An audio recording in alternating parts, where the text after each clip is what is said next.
Shalom, brothers and sisters. Shalom.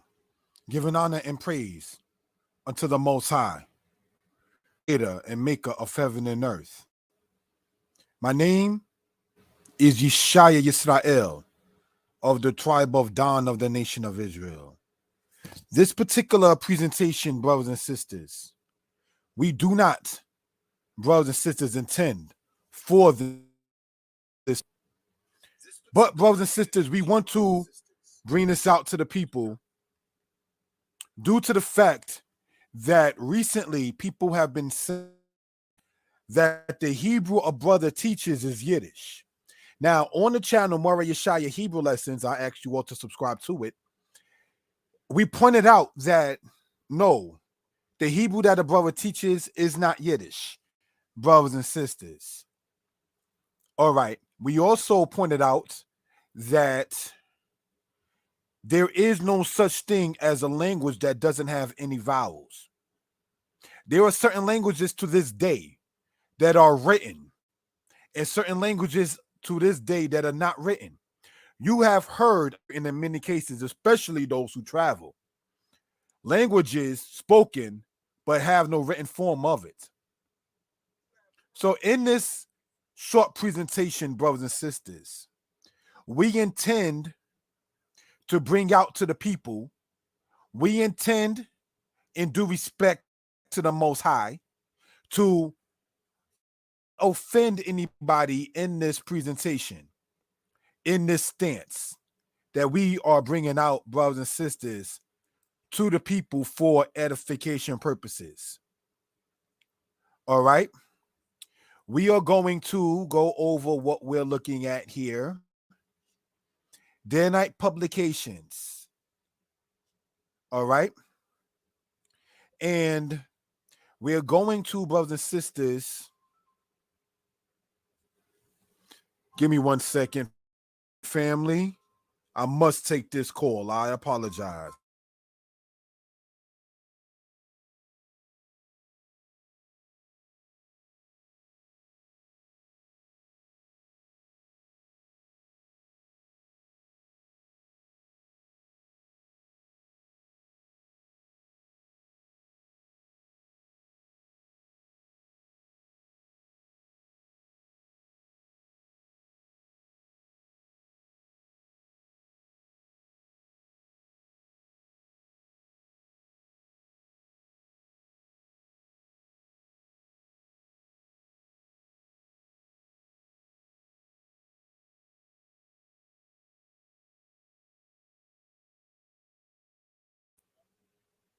Okay, shalom lacha.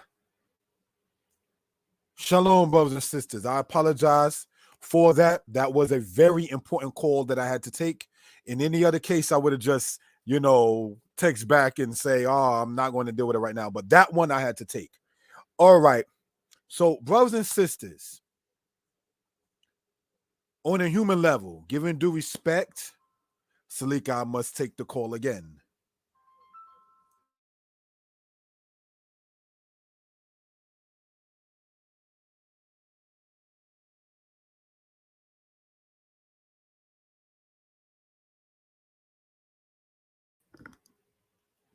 Again, family, I apologize about that. That apparently must have been a pocket down.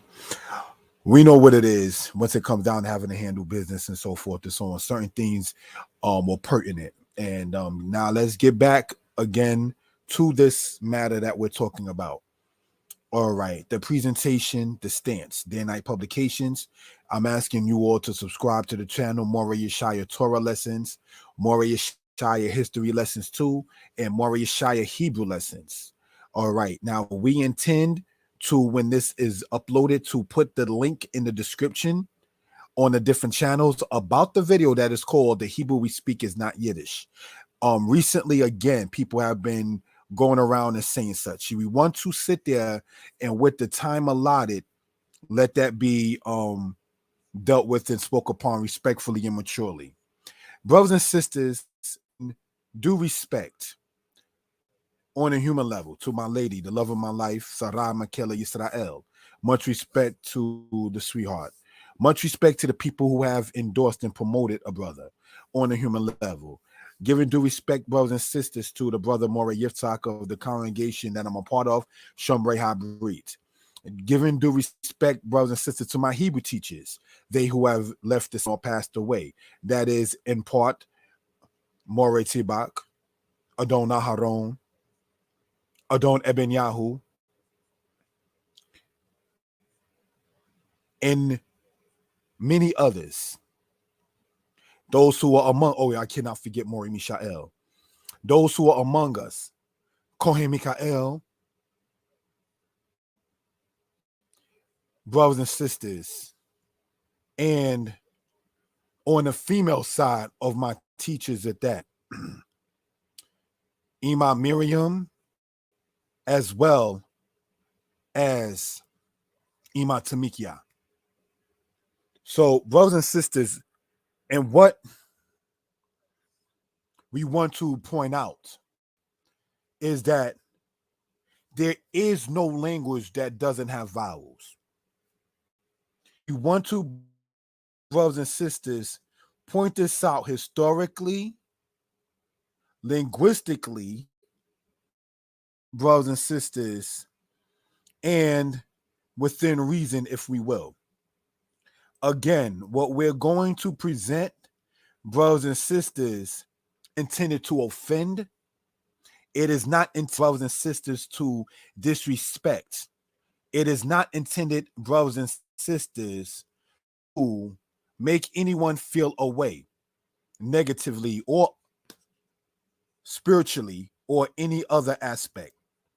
This particular presentation, brothers and sisters, we are presenting to you all is in due love and respect and honor on a human level of our ancestors who tried their best to maintain their tongue and their language. It is in due respect, brothers and sisters, to each and every single teacher, whether I mention him or her or not, within the nation of Israel,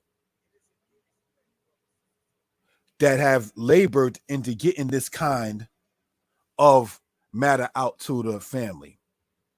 So, brothers and sisters, to everybody in the chat, how are y'all doing? If you all can give me, and I ask you all in due respect, if you all can type in the number 4 so I can see in due respect that everybody is well, feeling well, doing well. Please, I'm asking you all to type in, if you hear me, and feeling well, the number 4 in that particular case. I'm asking you all to comment, like, share. I'm asking you all to, brothers and sisters, for your support in this particular matter. All right? What we're going to do, brothers and sisters, is talk about the fact that our language most definitely had to have vowels, whether written in or not.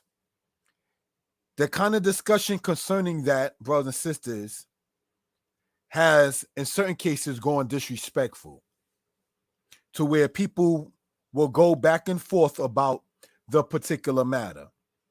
One of the things I made a rule of myself is that I would not want to, brothers and sisters, argue in Hebrew about English. That is something, oh, pardon me, I wouldn't want to argue, brothers and sisters, in English about Hebrew, back and forth and back. It would not have been conducive nor made much logical sense. Where's the fruit of it? What is the point in it in that particular case? So, brothers and sisters, family, we are going to, in this case, pull up the matter, brothers and sisters, of the PowerPoint. And I'm asking you all to have your pens, your pads, your paper, and take notes. All right? Let us get into this matter and address the subject, brothers and sisters.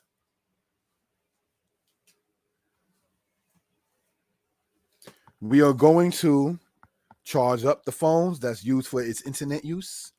And we're going to, brothers and sisters, charge up the computer that we are able to use in said case. So, without any further ado, giving honor and praise unto Yah, the creator, the maker of heaven and earth, let us pull up the PowerPoint and make move point, brothers and sisters. Thank you for taking out the time on a Saturday night. You can, as the saying goes, be anywhere, but you all chose to listen to this now.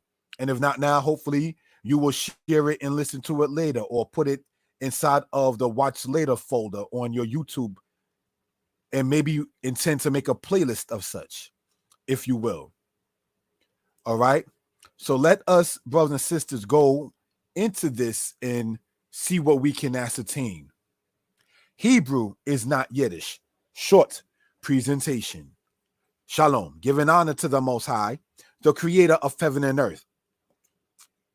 We want to point out that Hebrew, modern or otherwise, is not Yiddish. They who speak and teach Yiddish attest to this. Do you know that there are videos that you can sit there and see, brothers and sisters, on the internet, where they who speak Yiddish will tell you that Hebrew is not Yiddish? So then, if that be the case, we have to ask ourselves, who is coming up and who is teaching that, quote, Hebrew is Yiddish? Now, here is a puzzling matter concerning that, because many who do say so, brothers and sisters, attest to and use the standard Bibles that are translated from Hebrew with vowels. This is how you see something like Nebuchadnezzar. That's how you see something like Abiathar. That's how you see something like Solomon. So when one says Hebrew has no vowels, in that, quote, Hebrew with vowels, or quote unquote modern Hebrew is Yiddish, he or she does not understand what Yiddish is. Yiddish is a conglomerate, brothers and sisters, of different languages, if you will. Therefore, Yiddish itself cannot and does not have a set alphabet. If I were to write ABA, that spells the word, brothers and sisters, Abba. Now, if I spell Aleph Bet Aleph, that also spells Abba. You understand? So just because it can be written inside of the English language does not make it an English word. And again, Yiddish, brothers and sisters, is a conglomerate of different European languages, though written inside of Aramaic / Hebrew characters. And we're going to show why I just stated that particular matter, brothers and sisters. So anybody who feels free in the chat, please again, give me a 4 if you're able to hear and if you feeling great. Shalom. Let us continue on. All languages have vowels. All languages have vowels. Some languages are not written. A vowel is a sound that is written. So what can we see in that particular case? A vowel is a sound that is written. By the time the Israelites came into the world, the languages at the Tower of Babel were confounded. So what are we pointing out, brothers and sisters, in that particular case? That by the time, brothers and sisters, the Israelites came around, The people were already, brothers and sisters, speaking different languages. Why does that become important? Because there is no way then the Israelites will be speaking a language without vowels. Because before Abraham existed, the situation happened at the Tower of Babel. And the Israelites existed after the time of Abraham or after the time of Abraham.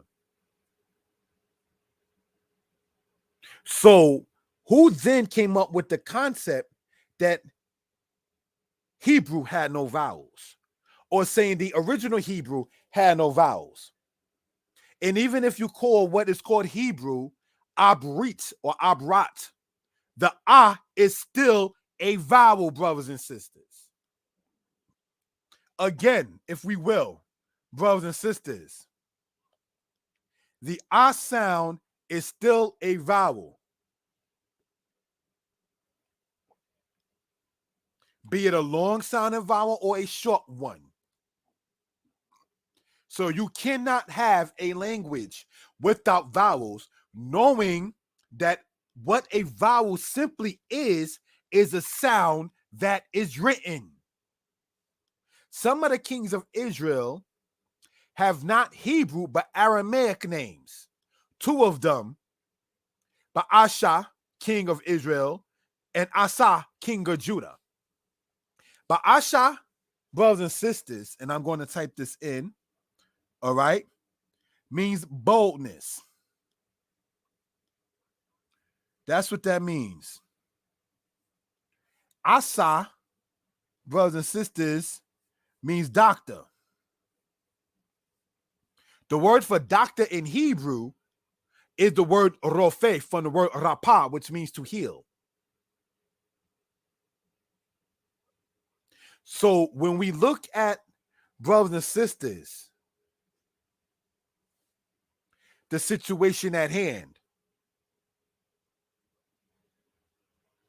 Aramaic, which the Aramean people were later on called Syrian by the Greeks, the language of such was not foreign to the house of Israel. And this becomes very important, brothers and sisters. So certain things we want to lay down as facts, state as facts. Even if you say that is ba, ga, da, ha, wa, ka, ta, za, and so forth and so on, that sound is a vowel that is just stated. Whereas a vowel is a sound that is written. The issue comes in, as pointed out in another video, is that how do you distinguish between the masculine and its feminine? Knowing that Hebraic culture, the culture of the Hebrews, brothers and sisters, had masculine and feminine. So the language will bear the mindset of the culture as well. There's a masculine way to dress. There's a feminine way to dress. There is a way to treat your servant that is a male and a way to treat your servant that is a female. There is a way to treat your son. There's a way to treat your daughter. So we want to point this out. By default, then the language will bear that there is a distinction between the nequeba, the female, and the zakar, the male. Let's go on to the next slide. Jeremiah chapter 10, verse 11. Thus ye shall say unto them, the gods that have not made the heavens and the earth, these shall perish from the earth and from under the heavens. What does it say? And we're going to show it, brothers and sisters, with the laser pointer. Kitna timbrun lehom elahaya di shamaya wa arakwa lo abadu. Yebadu me arba umin tukot Shemaya ele. You know why that doesn't sound like regular Hebrew? Is because it's not Hebrew, but yet is what Jeremiah stated. That is Aramaic. That is one of the several verses written in the Tanakh, written in the Old Testament, that its origin goes back to the Aramaic language. And we're going to point out why do I emphasize on that for edification purposes.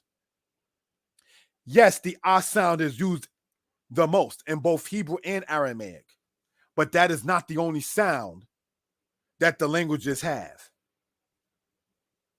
We're going to do our best, brothers and sisters, to let the book speak for itself. Next slide, please. Notes in Ezekiel chapter 23, verse 15.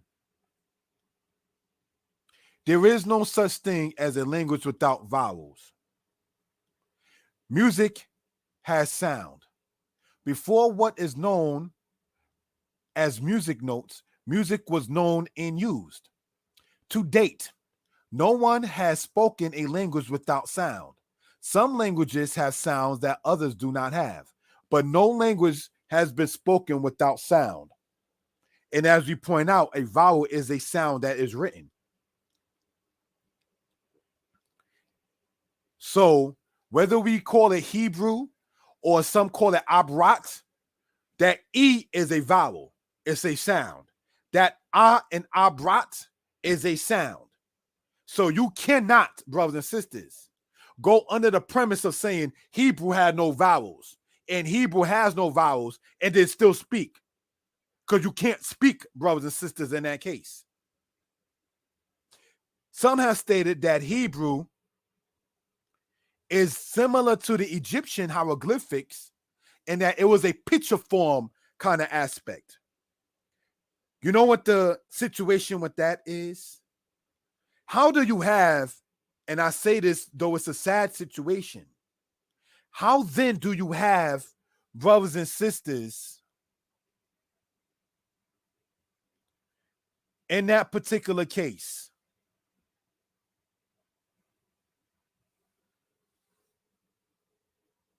people who are born blind, but then are able to speak the language of what they are around?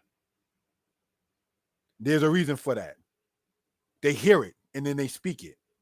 Just as much as we heard English in many cases, and we now speak it. There are people who you speak with that may not know how to read. He or she may be sadly illiterate, but he or she is able to speak. See, what happened with us in many cases, many of us learned Hebrew being teenagers and older. So we going by what we see, thinking ancient Israel would have gone by what they saw. But what about, sadly, the Israelite in the ancient days that was able to speak but couldn't see anything for being blind? Under the premise of saying that Hebrew was a picture graph kind of language, the person, sadly, that is born blind would not be able to speak because he or she was never able to see anything. So we have to use logic and understanding and knowing Israel is not a religion. That's a whole other subject I want to talk about another time. You understand? Because some of the things is like, well, when I look at it, I don't see it. Well, brothers and sisters, that doesn't mean they don't exist. And there's no disrespect intended. Many of our people read Deuteronomy 28 and they still don't see it, them in it. It is the Most High that opens the eyes, be it physically or spiritually, be it emotionally or otherwise. It is the Most High who opens the eyes. So looking at, I remember, no disrespect intended, somebody typed in, do you see any vowels in the Torah? I had to explain that the O and Ah in Torah itself is vowels. Again, you're not going to be able to speak a vowel-less language. A language with no vowels does not exist. You understand? There are, again, certain languages that are not written, especially certain African languages and dialects of this day that do not have any written form, but they are able to talk. So that right there just boils down into logic in many cases. Ezekiel chapter 23, speaking of the Israelites, it says the following: girded with girdles upon their loins, with pendant turbans upon their heads, all of them captains to look upon, like the likeness of the sons of Babylon, even of Chaldea, the land of their nativity. Let's read that again. Girded with girdles upon their loins, with pendant turbans upon their heads, all of them captains to look upon, the likeness of the sons of Babylon, even of Chaldea, the land of their nativity. Ezekiel is saying, brothers and sisters, that the origin of the nation of Israel goes back geographically to the land of Chaldea. That's in Ezekiel, the 23rd chapter. So let's look at this map right here, showing with the laser pointer, all right, where the land of Chaldea is right here. This is where the land of Chaldea is, brothers and sisters. Why do we want to point that out too? Because Chaldea is next to Babylon, next to, all right, Susiana, Assyria, Mesopotamia, by Arabia. Abraham came from Ur of the Chaldees when you go to Genesis. And he came, correct me if I'm wrong, from the line of Arpachshad. See, when we do these kind of things, and it's not to say brothers know everything, because the more you study, the more you find out you didn't know. But when we do these kind of things, brothers and sisters, this alleviates argument and debate. We're showing maps, we're showing references, we're making logic. There's no point going back and forth in the Facebook community. Just present your stance to the people and let it be the way of the Most High for it to get out to his people. You don't have to lower your standard as a respected moray or a respected teacher to go back and forth, raising your blood pressure. I mean, all kinds of stuff goes on in these kind of debates. And again, what is the point? Where is the wisdom in debating in English regarding Hebrew? Do they of Spain debate with people in a different language regarding Spanish? Of course not. They're not going to waste their time, say, upon that. If you don't accept it, then that's just that. But again, there has not been, brothers and sisters, any people who have not spoken and there's no sound in it. And we want to remember, brothers and sisters, that the Hebrew people came out of Chaldea. So would the language of the Chaldeans, if we take what is written in the scriptures in Ezekiel 23 regarding Judah and Israel, when you read that chapter, it says, even of Chaldea, the land of their nativity. So it's showing here on the map, would not where they come from, where we come from, where the children of Israel come from, would it not have an impression upon the language of the people? Of course it would. Let's go on to the next slide, brothers and sisters. Citations. Jacob, encouraged by this dream, went on more cheerfully for Egypt with his sons and all belonging to them. Now they were in all 70. I once indeed thought it best not to set down the names of this family, especially because of the difficult pronunciation by the Greeks. But upon the whole, I think it necessary to mention those names, that I may disprove such as believe that we came not originally from Mesopotamia, but are Egyptians. That's in the book of Josephus. Josephus is stating in Josephus book 2 that in his day and time, during the time of the Romans, when the Romans had occupation and rule, that they who were around them thought that they, the Israelites, were Egyptians. Now, we already went over the color of the Egyptians in many cases. So When you go and read in your own time in the record of Herodotus, he speaks about the Egyptians as black. You understand? Or swarthy. When you read about the Arabians by the Roman Dr. Galen, Galen, he spoke about them being swarthy. When you read in the book of Tacitus, he stated that during his time, the Romans believed that the Hebrew people came out of Ethiopia, which we know comes from the word Ethiopia at the end, ops, which means in Greek, burnt face. So we've already gone over those things in citations. But the point I wanted to mention here in this case is that regarding the language, it says there, because of their difficult pronunciation by the Greeks. But upon the whole, I think it necessary to mention those names, that I may disprove such as believe that we came not originally from Mesopotamia. So again, Mesopotamia is this land right here. Now that is the name in Greek, meaning the land between the rivers. So it's adjacent and right smack dead next to Chaldea. So it's showing you, brothers and sisters, in that particular case, where the people came from. They were not in Palestine. Sorry. I'm going to make the correction in this particular case. Sorry about that, family. I do apologize. If we will. Not the word not, it's the word now. All right, so let's go back to the slideshow. Thank you for that. There were now in Palestine some 2.5 million souls, of whom perhaps 100,000 lived in Jerusalem. Most of them spoke Aramaic. Priests and scholars understood Hebrew. Officials and foreigners and most authors used Greek. Now, that came from a book called Caesar and Christ by Will Durant. Why do I point that out? Because this takes us now to the same similar timing that Josephus was in the timing of the Romans.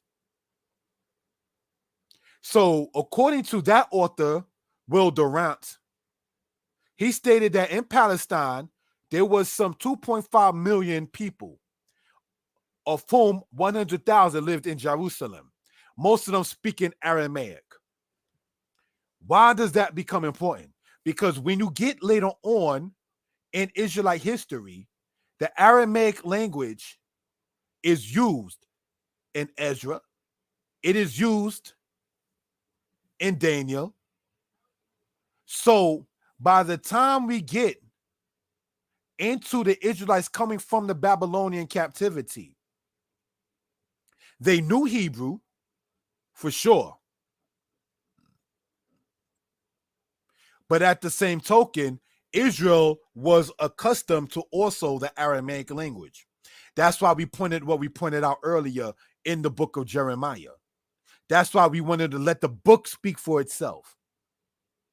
You understand? Not dropping S-bombs and F-bombs and wanting to go back and forth and debate in English about Hebrew. We're not doing that. We're going to cite our sources and bring this out for edification purposes to the people who are interested in, who want the lessons, brothers and sisters. I'm not a psychologist or a psychiatrist, but I remember, and this is what I believe from my memory, in my little two-cent assessment of a matter, I remember doing a Hebrew class one night, and somebody decided to just interrupt and interrupt and interrupt and interrupt and interrupt and interrupt while trying to say the Hebrew that I was teaching was incorrect. What that told me, being that person was even older than myself, I got on the phone on the side and said, "You do know that I'm teaching the class right now." And the person said, "Yeah, but I just wanted to." See, that's the problem. You have your own channel. You have your own page. You can type on your own computer and get the information out to the people that you want or that you think is vital. You understand? It is disrespectful to deliberately, when you know someone is doing a presentation, to just sit there and try to interrupt. Because if you ever wanted somebody to hear what you're saying, You can't interrupt them and expect them to give you their undivided attention. You're going to get a spirit back at you like, I'm going to now ignore you because you lack manners. You lack respect. You lack decency. You understand? Because it is not to be racial. You know good and well when a you know what man is at the job, you do not interrupt him. I promise you, you don't. But with us as a people and wanting to always debate, we are okay doing so. I remember another situation, giving a shout out to the family who decided to, on this beautiful night, because the weather is nice, to watch this and to support the brother's channel. This is over 10 years ago. But I do remember I was doing a Hebrew class and it was on Shabbat. It was on a Friday night. And I got a phone call about 8 or 9 times or more within a half hour or an hour stance. And this is my word to the Most High God. Ha'el Elyon.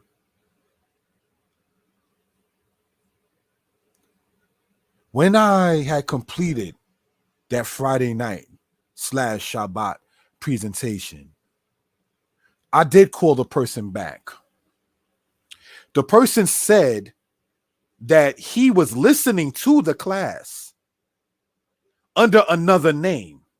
So that tells me you a troll. And again, these people are older than myself. So you just made Elihu's statement in the book of Job very true. It's not the age that have wisdom. You are older than myself. And there you are trolling on the channel. But then want to go, not to get too personal, your mother was a very great person. Stop lying. Because you don't respect the stuff that her son brings out.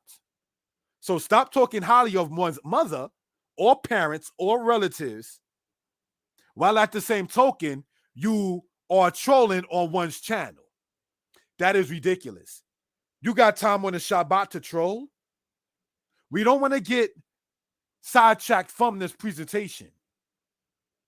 But what I've come to learn in that particular case is Israelites sometimes, no disrespect, expect somebody to be in a box. You know, you're not supposed to do that.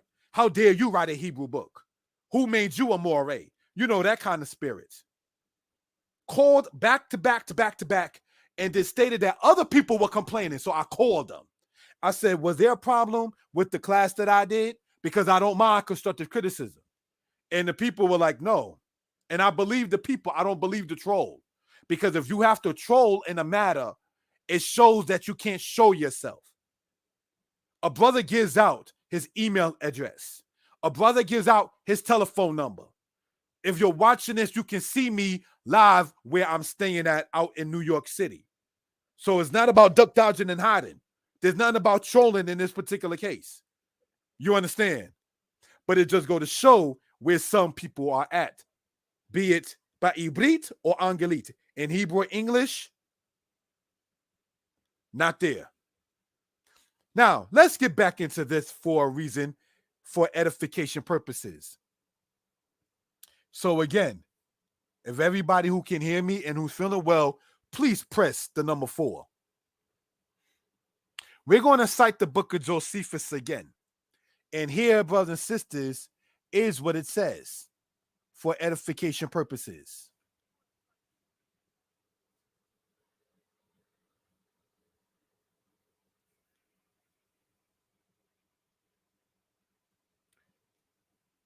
It goes on to say, if we will, family.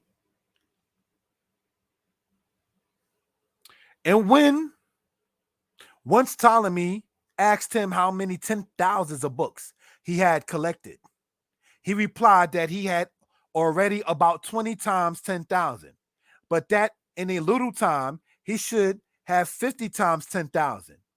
But B, said he, had been informed that there were many books of laws among the Jews, worthy of inquiring after, and worthy of the king's library, but which being written in the characters and in a dialect of their own, will cause no small pains in getting them translated into the Greek tongue.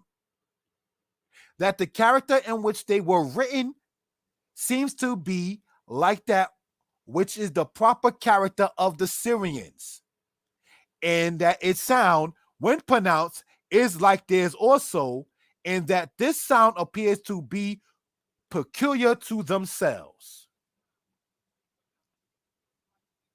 So, brothers and sisters, what can we, if we will, point out in this particular case? What can we ascertain in this particular case, brothers and sisters? That Ptolemy Philadelphus is whom we're talking about, or Ptolemy II. It says that he was speaking about getting books for his library. And for those who do know, this is how, brothers and sisters, the Israelites that were in Alexandria, Egypt, were commissioned to go to Jerusalem to get books for Ptolemy's library. And this is they who were commissioned to write what became known as the Septuagint. The Torah was already known to the Israelites beforehand. Ptolemy did not write the Torah. You understand? It is not a Greek law, brothers and sisters, because in the culture of the house of Israel, homosexuality is not condoned. The kings of Israel who put homosexuals to death were praised in the scriptures. Whereas in Greek culture, homosexuality itself is praised. So that alone shows you that the culture of the house of Israel that you even see written in the Septuagint is not of Greek culture. I state that because some people try to say, well, if Ptolemy Philadelphus had a quote-unquote commission to be written, then that's of Greek. No, it's not. Brothers and sisters, he was just about getting as many books as he can for his own library. He was, in layman terms, housing other people's books, stealing them, putting his images in them, and so forth and so on. You understand? So these are things that we want to point out for reference purposes. To the people who are in the chat, I say thank you for being in such. To the brothers and sisters, to the elders, and everybody else who support, who encourage, and who gives constructive criticism concerning this, I also say I appreciate it. All right. I'm giving a shout out to my lady Sarah Michaela, to Borasta. If I mispronounce your name, please forgive me. All right. Giving a shout out to Uziel, Yisrael, Elder Marcus Ban Yashra'ala, Nuriyahu Hadani. Brother, we got to get online and do what we do, Donnie. All right, I think you know that history. Liberation Tabernacle of Yah, truth be told, thank you all for the support that you all have shown, brothers and sisters. And of course, the Rayahu Ben Dora. All right. Now, what can we gain from this part right here? Because I got this on 3 different channels. So I got 3 different phones showing 3 different aspects. And I do, again, appreciate everyone who does support. What can we gain, again, and ascertain from this? We want to, brothers and sisters, if we will, all right, show with the highlighter. All right, what can we show right here? Right? But which, being written in characters and in a dialect of their own, will cause no small pains in getting them translated into the Greek tongue.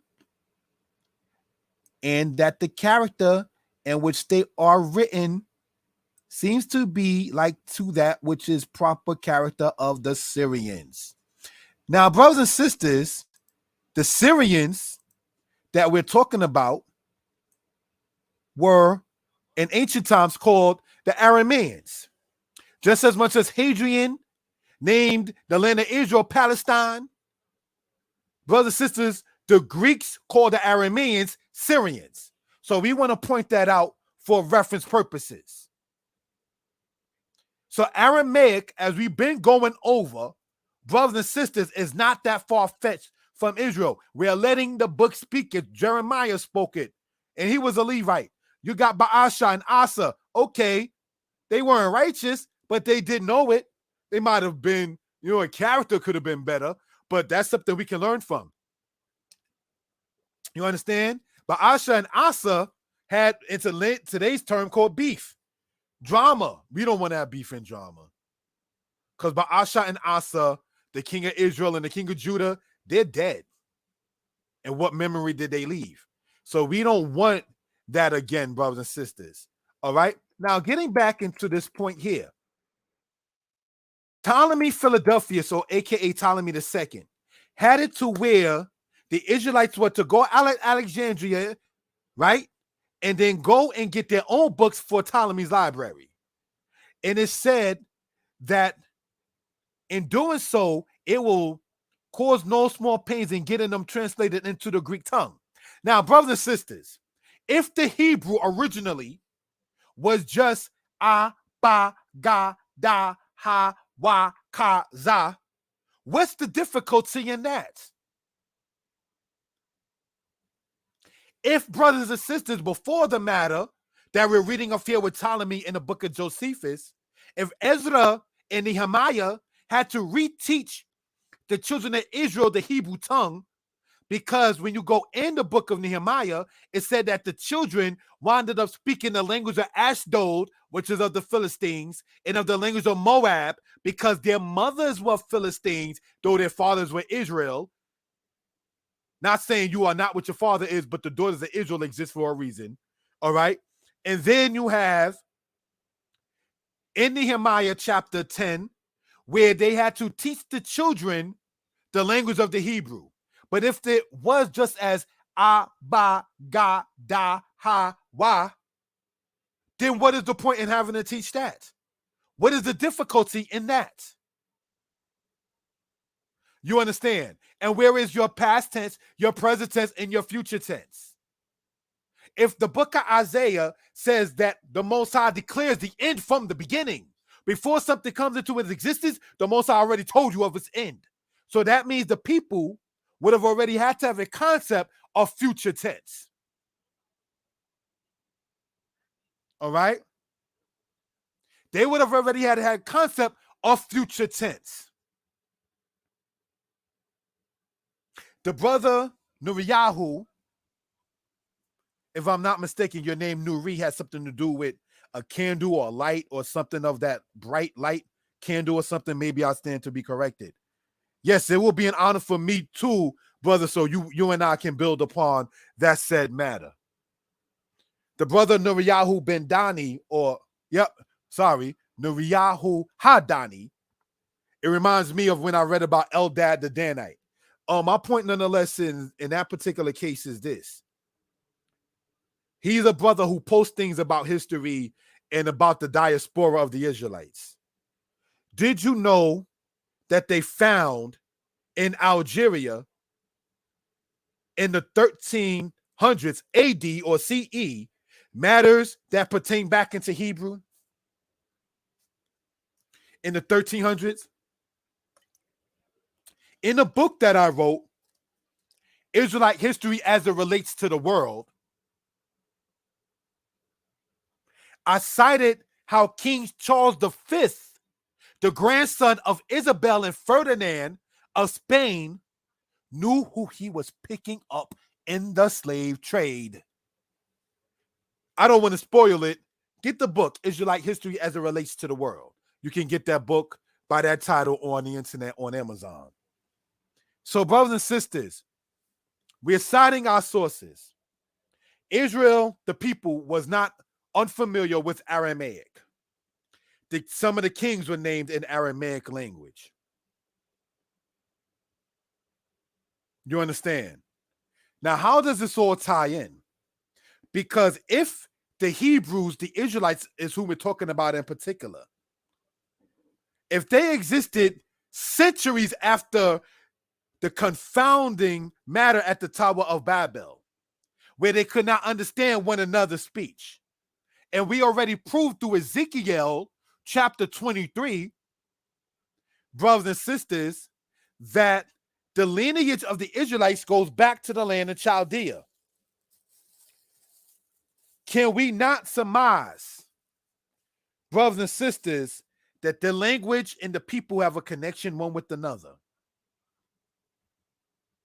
Knowing the culture of the people, knowing the geographical matter of the people, knowing, brothers and sisters, where the people we're talking about in history come from. Let's go on to the next slide. The class for those who want to learn. Shomrei Habrit, Hebrew class, every Monday and Tuesday. Begin to learn the language of the Holy Scriptures. Meeting ID 690-591-3231. Password guidance. Mondays with Moreh Yitzhak, beginner classes. Learn the alphabet, understand the number system, build vocabulary, vowels, and how they work. Tuesdays with Moradina, a person who was actually a friend of my mother. May my mother rest in peace. Tuesdays with Moradina, intermediate learners. Practice reading Torah, conversation building, writing and sentence structure, verb system. www.shomrayhabrit.com, www.shomrayhabreet.com. For more info and books, Hebrew books, contact me, 908-587-4841. Get your reading done and for less price than a college course. Books to choose from. These books online, get 2 of them for $30, brothers and sisters. Again, my number is 908-587-4841. Facebook name, Yeshaya Author Danites. Instagram, Yeshaya and Author. Moreh Yeshaya History Lessons 2. All right, the YouTube matter. So a brother giving honor to the Most High makes himself accessible. There's no need to do trolling on my channel. If a brother's showing his face, showing an email, giving a telephone number, there's no need to troll on that man's channel. Stop it. Let us be the nation of Israel and not just the children of Israel. Next slide. Chronicles of a Black Woman's Soul, In and Out of Time, by Tanya M. Westbrook. That's written by my lady Sarah Michaela. And you can go and look up that book online for those who are interested. What do I say about her poetry book? Some of the poems in it are funny, and some of them are sad, but none of them are fake. That is my assessment of the book there, Chronicles of a Black Woman's Soul, In and Out of Time. So, brothers and sisters, in recapping this, Hebrew is not yet a short presentation. All right? All languages have vowels. By the time the Israelites came into the world, the languages of the Tower of Babel were confounded. Jeremiah chapter 10, verse 11. This matter right here. Notes in Ezekiel 23:15, letting the book speak for itself. Because music has sound, even if you don't have the notes for it or it written down. And you can't speak without having sound. Land of Chaldea. The Bible in Ezekiel says that's where the children of Israel originally came from. This place shown, brothers and sisters, right there. I wanted to circle it. Chaldea. In that case. Then we spoke about Mesopotamia, which is adjacent to that area. in the records left by Josephus. And the fact that the Syrians got that name by the Greeks, but they didn't call themselves Syrians. They were more sort of Arameans. Just as much as the place was called Palestine by the Romans, the Roman Emperor Hadrian did that, but that's not what the Israelites who were there called it. And just as much as the Israelites referred to the people known as Egyptians as Mizraim, but they didn't call themselves Mizraim. That's why in all you're getting, get understanding. And then we went on advertising the classes. I have, brothers and sisters, no problem as a brother and as a man advertising another teacher. There are those who see me as a teacher, and I do take it very seriously. You understand? I take that very important because being 42 now, giving thanks to the Most High for my age, and is not to try to call out as if I'm a prophet. The scripture says that we are promised 70 years, yea, for strength, even 80 years. So if that be the case, and I hope I have many years and you all have many years on this earth, many of us have already lived, according to the scriptures, either more than half of our life already. So it's not any time to play games. All of the silliness and the arguing, we're adults now in most cases. Unless you're a child just watching this. And I'm not saying a child in mind. I'm talking about if you're under the age of 20. So those of us in our 30s, 40s, and our 50s, we have not made it to the days when Isaiah the prophet talked about if you live to be 100 and die, you cursed. We didn't live to that prophecy yet. You understand? Many of us are leaving this earth between our 40s and our 60s. So though we don't want that, and though we hope the Most High lengthens our days and our years upon this earth among the living, we ask and pray to the Most High with that. The scriptures states that each man is given 70 years, yea, for strength, even 80. So if you're over 40, you already lived more than half according to the scriptures. When do we have time to argue and play? Not saying you can't go out and have a good time. Not saying you got to be a hermit. Not saying you need to be depressed. But we certainly don't have no time for games while we are enjoying ourselves as well. Giving honor and praise unto Yah, the creator, maker of heaven and earth. Shalom.